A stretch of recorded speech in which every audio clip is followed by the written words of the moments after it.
Kasus yang akan saya bahas ini itu parah banget teman-teman.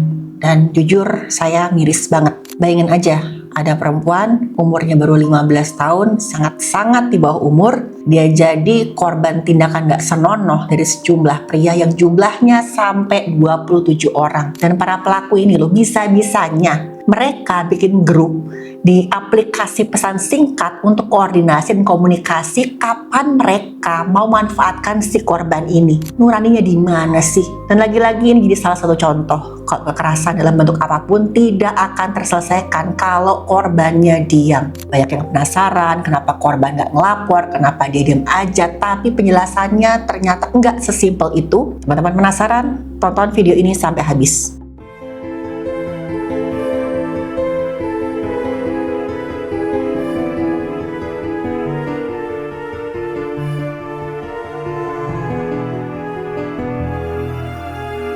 Halo, saya Dr. Stefani. Saya seorang dokter spesialis forensik dan medico legal, dan saya belajar dari yang mati. Korban ini berasal dari Jawa Timur, umurnya baru 15 tahun. Kita sebut saja dia perempuan, inisialnya R, dan asalnya tuh dari Kabupaten Sampang. Ada beberapa informasi simpang siur tentang latar belakang keluarganya R, tapi yang jelas teman-teman, R ini kita perlu ingat dia masih remaja, masih di bawah umur dan perlu banget pendampingan dari orang-orang dewasa di sekitarnya. Jadi suatu hari di bulan Februari tahun 2026, Erin lagi jalan-jalan ke sebuah taman wisata. Dia lagi nungguin teman-temannya dan tiba-tiba aja didatangi oleh seorang laki-laki, sebut saja inisial AP. AP tuh awalnya ngajak kenalan, ngajak ngobrol santai, tapi tiba-tiba aja ketika AP sadar kalau R sedang sendirian, dia langsung ngajak, bahkan bisa dibilang separuh maksa, R ini ikut sama AP pergi ke tempat lain. Udah jelas, R ini nolak awalnya teman-teman. Dia ngerasa curiga, ini orang siapa sih, laki-laki baru kenal tiba-tiba aja ngajak saya pergi ke tempat lain. Udah pastilah niatnya itu nggak baik. R terang-terangan nolak, tapi AP maksa, bahkan sampai melakukan ya bisa dibilang fisik ya, ditarik tangannya si R. R ketakutan teman-teman, dan saking takutnya R tuh sampai nggak bisa teriak, dia diam, badannya kayak kaku. Dan ini memang reaksi yang bisa dijelaskan dengan medis teman-teman, kenapa R tuh sampai nggak bisa teriak, dia sampai nggak bisa minta tolong. R ini ngalami apa yang namanya tonic immobility atau kelumpuhan biologis. Jadi dalam situasi bahaya yang sangat ekstrim, di situasi dimana tubuh itu ngerasa nggak ada celah untuk menang, apalagi melarikan diri, sistem saraf kita itu akan memicu yang namanya tonic immobility. Jadi nih, ancaman fisik, ancaman psikologis dari si AP tadi itu memicu bagian otaknya R namanya amigdala, yang namanya pusat proses rasa takut. Terlepas satu hormon stres dalam jumlah yang sangat banyak. Banjir hormon stres ini kemudian membajak dan juga menurunkan fungsi prefrontal cortex, yang mana prefrontal cortex ini adalah otak bagian depan yang fungsinya untuk berpikir logis, mengambil keputusan cepat, dan memproses strategi melarikan diri. Saat itu saking dia stresnya, fungsi otak bagian ini lumpuh. R saking takutnya beneran gak bisa berpikir untuk merencanakan tindakan kayak teriak minta tolong atau lari, tapi dia terjebak dalam kondisi shock ekstrim. Mungkin teman-teman pernah dengar ada yang namanya refleks medusa? Ya, ini yang dialami sama R. Akhirnya dengan sangat terpaksa R dibawa oleh AP ke tempat sepi, dan di sana ternyata AP melakukan tindakan nggak senonoh ke R. Dan selama itu teman-teman, AP juga ngancam si R kalau sampai R berani menolak apalagi teriak minta tolong, nanti R akan dibawa ke tempat lain yang lebih jauh dan dibiarkan di sana. Dan teman-teman bayangin, perempuan umurnya baru 15 tahun, masih di bawah umur, dia ngerasa lemah, nggak berdaya ngelawan laki-laki, diancam seperti itu. Udah jelas R pun mau gak mau harus nurut, dan ternyata gak sampai di situ teman-teman. AP juga memaksa R untuk melakukan tindakan gak senonoh dengan beberapa orang temannya. Sama juga mereka mengancam R buat enggak melaporkan tindakan itu ke siapapun. Bahkan nih teman-temannya AP ngancam kalau sampai R berani ngelapor, mereka akan membawa si R ini ke tempat yang lebih jauh lagi dan diperlakukan lebih parah di sana. Intinya R sedemikian rupa sampai R gak berani melawan, dan R percaya dia tuh gak berdaya sama sekali. Dan AP dan teman-temannya itu sering banget setelah kejadian ini menelpon R melalui ponselnya, dan teman-teman kejadian juga nggak sampai di situ.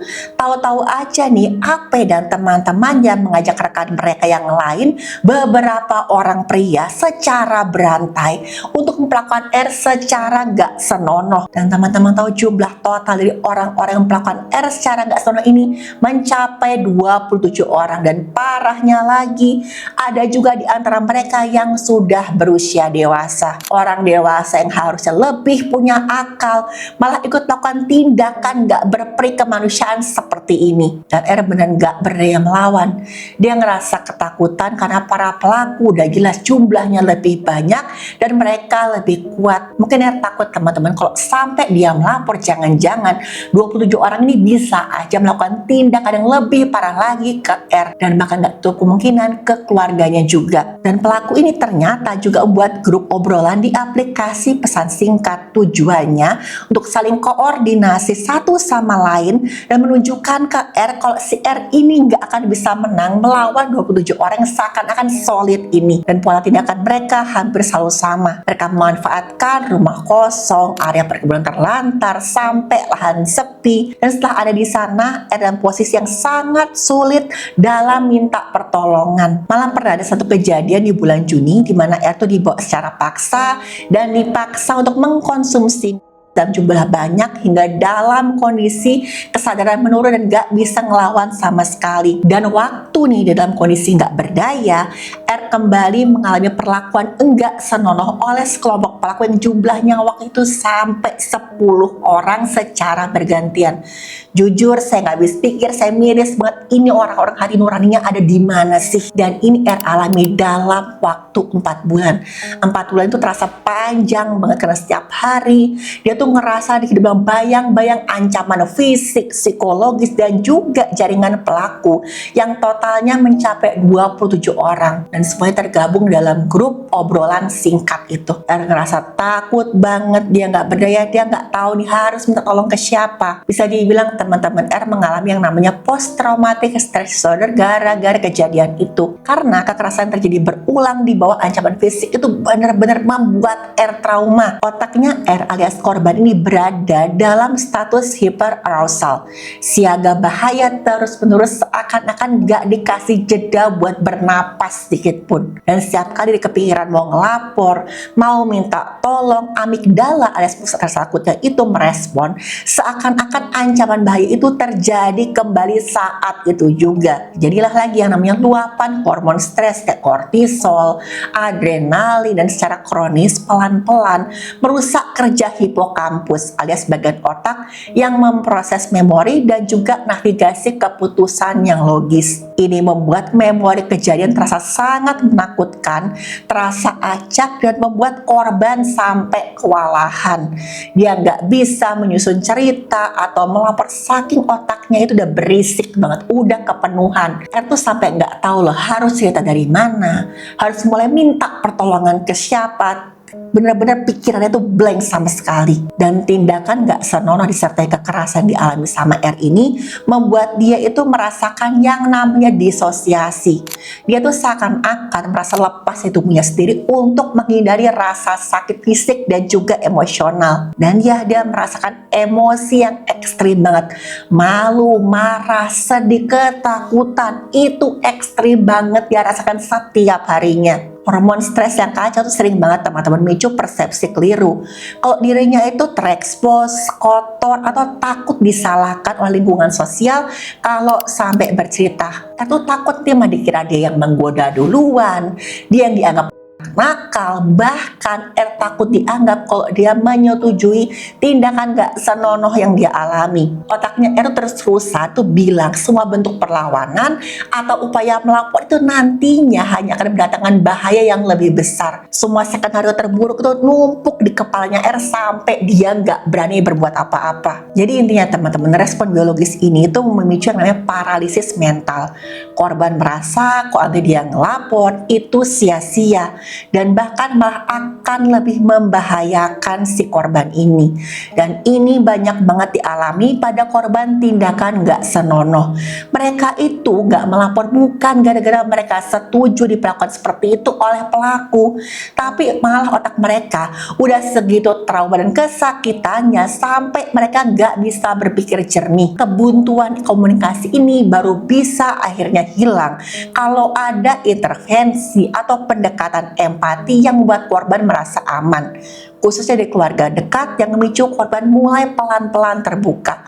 Untungnya ini yang terjadi sama R sebelum terjadi hal yang lebih buruk lagi. Ternyata orang tua R tuh sadar kalau putri mereka tuh kok perilakunya berubah ya, agak aneh. R jadi pendiam banget, sering mengurung diri di kamar dan sering kali nangis tanpa sebab yang jelas. Waktu awal ditanya sama keluarganya, udah pasti R itu nggak mau langsung mengaku ada apa. R juga menunjukkan gejala ketakutan dan kecemasan luar biasa setiap kali dia pergi keluar atau papasan sama orang asing. Kayak terus-terusan paranoid. Dan seakan-akan ada sesuatu yang terus-menerus mengancam si R. Meskipun R awalnya nggak ngaku, keluarganya pelan-pelan coba supaya R tuh mau terbuka. Diajak bicara, dibilang ada apa, kami akan bantu, coba kamu cerita pelan-pelan. Dan untungnya R pun mengakui apa yang dia alami. Pihak keluarga syok dan mereka langsung menghubungi pihak yang berwenang. Nah, setelah menerima laporan dari keluarganya R, pihak yang berwenang segera memulai penyidikan yang dimulai dari memburu pelaku. Tapi yang gak kalah penting adalah membawa R ke rumah sakit untuk menjalani pemeriksaan medis. Selain pemeriksaan terhadap R, penyidik juga mengumpulkan berbagai macam barang bukti lain. Mereka periksa di setiap lokasi yang disebutkan R dan keterangan para saksi itu dikumpulkan satu-satu. Semuanya untuk memburu para pelaku. Penyelidikan yang awalnya berfokus pada beberapa nama kemudian berkembang jadi jauh lebih besar. Satu persatu pelaku mulai terungkap identitasnya. Jumlahnya terus bertambah sampai ada total 27 orang yang diduga terlibat dalam perkara ini. Waktu kasus ini mulai viral, banyak yang shock. Gak nyangka kok ada 27 orang laki-laki yang mana ada yang udah berusia dewasa, tapi semuanya itu seakan-akan udah gak punya hati nurani. Bahkan ada yang mikirin, orang ini manusia bukan sih? Kok tega berbuat seperti itu? Ditambah lagi tadi teman-teman mereka itu loh, tega-teganya buat grup obrolan di aplikasi pesan singkat khusus untuk tindak kejahatannya mereka. Awalnya pihak yang berwenang berhasil mendapatkan ada total 12 orang tersangka. 10 diantaranya adalah remaja di bawah umur yang masih berstatus pelajar. Sedangkan 2 diantaranya adalah pria dewasa, inisial SR usia 25 tahun dan J 42 tahun. Dan saking parahnya kasus ini, Menteri Pemberdayaan Perempuan dan Perlindungan Anak sampai turun tangan secara langsung untuk memastikan R mendapatkan pendampingan. Karena ini bisa dikategorikan sebagai tindak pidana yang luar biasa berat, teman-teman. Beberapa petinggi negara menegaskan pokoknya nih nggak boleh ada kelonggaran dan harus ada skema pemberatan hukuman bagi para pelaku. Dan terakhir kabarnya teman-teman, dari 27 orang sudah ada 16 orang yang ditangkap oleh pihak yang berwenang. Sementara 11 yang lain masih dalam daftar pencarian orang atau DPO. Dan buat saya jelas ini adalah kejahatan terhadap kemanusiaan yang sangat berat. Tapi teman-teman, saya berharap korban dan keluarga bisa pulih dari traumanya. Dan juga kasus ini bisa selesai dengan adil sesuai dengan ketentuan hukum yang berlaku. Saya tegasin ya, gak ada satupun alasan seperti pakaian, perilaku, atau keadaan korban yang bisa dijadikan alasan buat membenarkan tindakan enggak senonoh. Semua tanggung jawab ada di pelaku. Kalau sampai ini terjadi, sepenuhnya adalah salah pelaku, karena gak ada satu orang pun yang pengen musibah seperti ini terjadi atas diri mereka. Dan korban tindakan enggak senonoh tuh sering banget gak melapor, bukan gara-gara mereka tuh mengada-ngada atau menerima bahkan menikmati apa yang terjadi, tapi justru karena trauma itu udah segitu besarnya melumpuhkan kemampuan berpikirnya mereka. Mereka nggak bisa ngambil keputusan dan merasa aman untuk cerita karena terus-menerus merasa terancam oleh pelaku. Dan teman-teman, ukuran kemajuan masyarakat itu bukan hanya seberapa cepat pelaku ini dihukum, tapi juga seberapa serius kita melindungi orang sekitar kita, mendampingi para korban dan memastikan tragedi semacam ini itu enggak akan pernah terulang lagi.